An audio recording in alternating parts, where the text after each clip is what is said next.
if you want to charge other devices with your iPhone 17, then here's what you can do. So unfortunately, we do not have reverse wireless charging, but we have wired charging. Now, if the other device is an iPhone that also has USB-C cable, then in that case, you can charge the device that has less battery.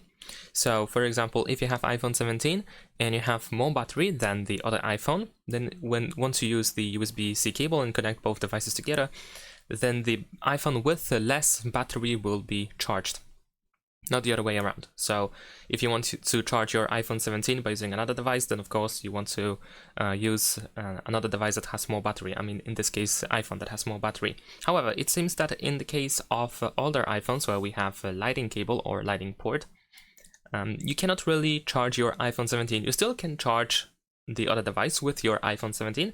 As you can see over here right now, this is iPhone 14. I'm charging it, even though it has 100%. It is still being charged technically because the battery icon is green. But we cannot do this the other way around.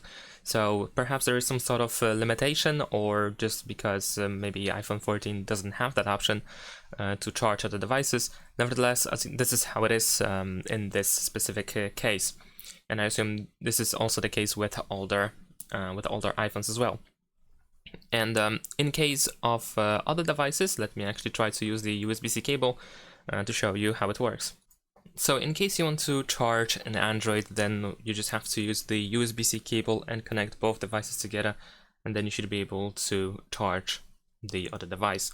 Simple as that. And it also should work with other devices that can be charged with the USB-C cable.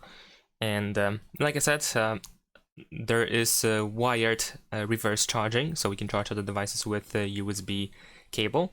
However, there is no wireless charging, no reverse wireless charging, that is. So unfortunately, you have to use a cable if you definitely want to charge another device with your iPhone 17. So that's pretty much it. Thanks for watching, leave a like and subscribe.